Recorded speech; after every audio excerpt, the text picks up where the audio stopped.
Chronic spontaneous urticaria. Yes.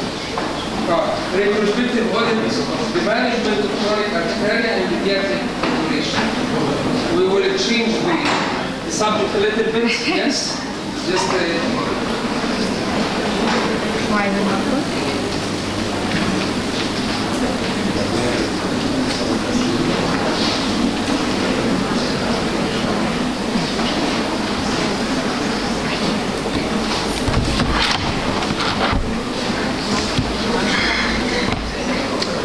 Right, good afternoon everyone.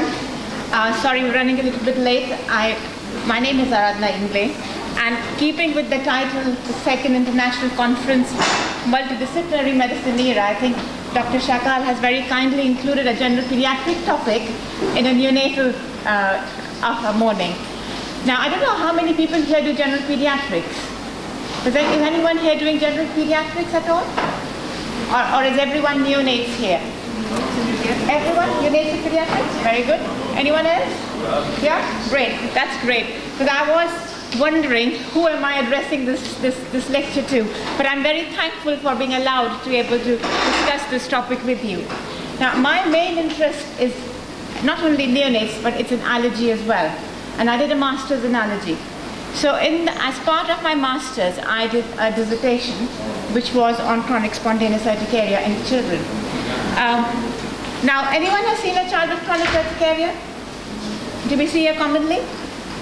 I mean, it's a worldwide occurrence. It occurs everywhere, as much as in UK or in India, where I'm originally from, or in USA. So it's quite a common condition. Now, as the name suggests, chronic means it's going on for a long period of time. So it's going on for more than 6 weeks. And urticaria, I'm sure we all are aware, urticaria is mainly hives. It may be accompanied by angioedema, which means swelling of various tissues, and it's diagnosed when hives occur on a regular basis. And by a regular basis, I mean almost every day for more than 6 weeks. And if it happens for more than 6 weeks, that's when we call it chronic urticaria. Now, we all have seen hives. I was affected by this condition when I was a child, and that's why I've been very interested in it. But hives are very irritating. They are itchy, yeah, they're red in color, they're raised above the surface, they can be very small, or they can combine together to become a very large urticaria. So they can be quite irritating and sort of limiting your day-to-day activity. It is more common than we think that it is. It affects 0.1 to 3% children in UK. 25% of population has been affected at some time in the UK. And I can say that for USA as well. 25% of cases of all urticaria can become chronic. Now the most common urticaria that we see is acute urticaria. And that's usually as an allergic reaction to something that we eat, something that we touch. But chronic urticaria is different. Of all the urticaria, 25% can be chronic urticaria. And of the 75% of chronic urticaria, are idiopathic. So basically we don't know why it happens, but it just happens. So obviously there are 25% of cases where we know why it happens. And it can be because of cold temperature, it can be because of heat, it can be because of pressure, it can be cholinergic, it can be to sunlight, it can be to water. But so those are the cases where we know why certain people get chronic urticaria. But the majority is where we do not know. So that is called as either chronic idiopathic urticaria or chronic spontaneous urticaria. But the good thing is that it resolves on its own most of the time. And thank God for that, it does. And as you can see, 58%, and these are different studies, that's why the numbers are very different. In 58%, some studies say it resolves in 3 to 12 months. In 47%, in 12 to 36 months. And the number goes smaller and smaller. But it can last for more than 5 years. My chronic urticaria lasted for 7 years, and then it suddenly went away. So it can go on for a very long period of time, and hence can affect your life quite a bit. And why is a chronic urticaria so important? Because it can restrict your normal daily activities, as I said. Children miss a lot of school Because if the urticaria occurs on your face, you're constantly scratching, girls particularly, and it occurs more commonly in girls, and if your face is disfigured, you don't want to go into school. So it does affect your day-to-day activity. It restricts sleep. It's very itchy, so you can't sleep. It affects your mobility, because if it occurs on joint areas, then you can't move very well. So it can be quite limiting. Sometimes these urticaria can cause pain as well, so it can be painful, social isolation, and emotional distress. So it is an important condition. It's quite undermined, but when people have done quality of life questionnaire, actually it's equated to heart disease quality of life. So people do take it. People who get affected by it actually get really affected by it. And we underestimate how much it can affect them.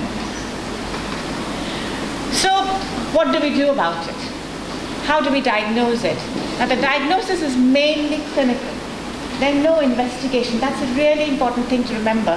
That investigations are not going to help. It's not a diagnosis of exclusion, that I'll do so many tests, and if they are negative, it's chronic urticaria.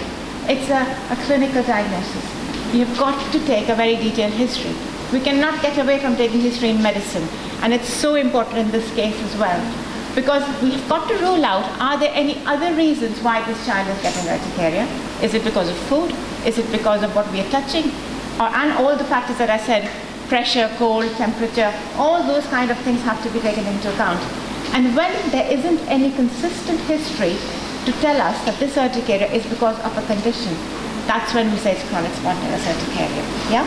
Because you can get children who have got food allergy but also have chronic urticaria, but they do not go together. One is not causing the other. They can coexist, but they don't have to be causative. Yes, that's why the history is really important. Now, there have been studies to say that chronic spontaneous urticaria is in 50% of cases autoimmune. There is an IgG antibody against IgE itself, which in 50% of patients you can find, and in those patients the chronic urticaria is particularly troublesome. So it is, in a sense, it can be an autoimmune condition. And because it can be an autoimmune condition, it can coexist with other autoimmune conditions. So like thyroid disease, celiac disease.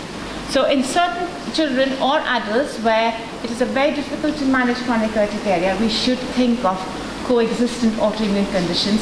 And I have certainly seen a child with celiac disease, and when that child was on gluten-free diet, the chronic urticaria got better. So you've got to think in children where it is a very difficult to manage situation, think of outside the box a little bit. Another condition that we really confuse it with is hereditary angioedema. Have you seen a case of hereditary angioedema, anyone? Well, it's a condition where you get recurrent angioedema, and the clue is in the name. There is no urticaria in hereditary angioedema. So if you're seeing a child with chronic urticaria, that itself has ruled out your hereditary angioedema, because there is no urticaria in that condition. And then the question comes, should we really investigate this child at all? And I'll come to that a bit later. And of course, what is most important is, how do we treat this child? How do we make this child better? So in UK we've got guidelines, in Europe we've got guidelines. At the British Society of Allergy and Clinical Immunology, they came up with guidelines, and their guidelines say, as I said earlier, it's a clinical diagnosis, investigations are not necessary, and they came up with a treatment algorithm. Now, sorry, I apologize for a very small font, but the non-sedating antihistamines are the mainstay of treatment. So we don't use chlorpheniramine at all, because they are sedating. So it's the second generation antihistamines are the mainstay, and then you can build it up and add on other drugs like H2 receptor antagonists like ranitidine or leukotriene receptor antagonists. And then when a child is not getting managed with that, then you can go up to immunomodulators like cyclosporin or methotrexate. So that is British Society of Allergy and Clinical Immunology. Then the European Association of Allergy and Clinical Immunology, which is a more recent guideline, that came up again with certain recommendations. And surprise, surprise, non-sedating antihistamines are the mainstay of treatment. So I don't know what drug names you have here, but cetirizine, levocetirizine, loratadine, desloratadine, these are the non-sedating antihistamines that you would use. And you can gradually escalate the dose from single daily dose to double daily dose to 3 times the dose to 4 times the dose. So you can go up to 4 times the dose to make the child feel a little bit better. Beyond that, you can use recurrent receptor antagonists. And finally, you will have to refer to tertiary hospital, and they can then try immunomodulators. And more recently, they're looking at anti-IgE antibodies as well. There are lots of trials going on for that. So I did an audit as part of my master's to see how are we doing against these guidelines. So we did a retrospective case study audit. There were 36 children seen in our pediatric allergy service, and 28 children presented at less than 12 years of age, and of which 2/3 were female. So it is a more female-dominated condition.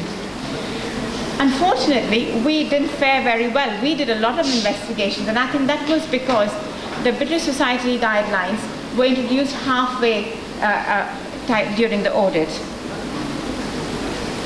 Now, I don't know how the system is here. In UK, the patients are referred from primary care, and the primary care consists of GPs. And the GPs, if they manage most of the patients, and when they feel they need a little bit more input of a specialist, then they are referred to the district general hospitals, the secondary care. So that is us. That is the secondary care. So that is our pediatric allergy service. So when most of the children came to us, quite a few of them were on sedating antihistamines. So in other words, chlorpheniramine. So what antihistamines do we use here? Desloratadine. Yeah, so that's a sedating, non-sedating one. That's great, because I don't know what happens in outside the hospital, but chlorpheniramine seems to be a very common choice for our GPs. And so quite a few patients came to us with chlorpheniramine. So when they came to us, we took a detailed history, made an assessment, and then made changes to their treatment. And the first change that we would make is to make changes from a sedating antihistamine to a non-sedating antihistamine. So if you see in this slide here, there were 26 patients who were on step 1 of treatment. So step 1 in British Society guidelines is on a normal dose antihistamine. Step 2 is double the dose. Step 3 is when you add in your leukotriene receptor antagonist like montelukast. So most of our patients got managed on step 1. So all we needed to do was move from sedating antihistamine to a non-sedating antihistamine, and they got better. So the key findings from our results were that we saw 12 cases per year with median age of 8 years and with a female preponderance. We did do a lot of investigations, and the most common investigations done were to look for allergy to food, to do thyroid function tests, and to do C1 esterase inhibitor levels. And that was quite wrong of us to have done that. 48% of patients were on first generation antihistamine, and 91% got better by just changing them to non-sedating antihistamine, and only a couple required doubling the dose. So it's just being aware of how simply you can actually make these patients better by using the right drug. The median time to complete remission was 20 months. We followed these patients up, so roughly average 3 monthly. The guidelines suggest that we should be following them up 2 to 4 weekly. But that's a little bit much for our service to be able to cope with. So in conclusion, chronic urticaria is a relatively uncommon but a consistent cause of referral to our clinic. There was lack of awareness of guidelines, particularly in the primary care. But there were not many side effects that we saw. There was a low threshold for performing investigation, and we did not use any quantifiable measures of response to therapy. Has anyone heard of urticaria activity scoring? I would be surprised if you did, because you're all neonatologists here mainly. But urticaria activity scoring system is a good way of empowering a patient to be able to assess how much are they being affected and how well is the treatment helping them. We did have limitations to our study. As you can see, there were only 36 patients in 3 years. There was small sample size. But we did acknowledge that some of our pediatric patients were also being seen by dermatologists, and we could not access that data. And that was because of resource restriction. And there were some patients who were lost to follow-up. So we also have patients who do not want to come back. And we really do not know how to get around that. So recommendations have been made, and we are working towards it. We are getting involved in training our GPs so that they can, if they can prescribe non-sedating antihistamines, these patients don't need to come to us in the allergy service. We need to follow these patients up more, and I have started asking parents to give me a ring in 4 weeks' time to say, has the treatment worked or not? And I can, on the telephone, tell them to escalate the treatment, and that works really well. We use our urticaria activity scores now.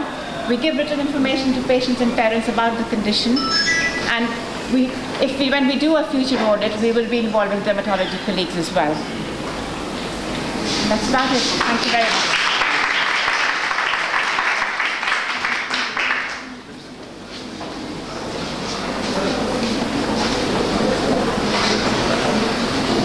Okay, now we come to the front of our session.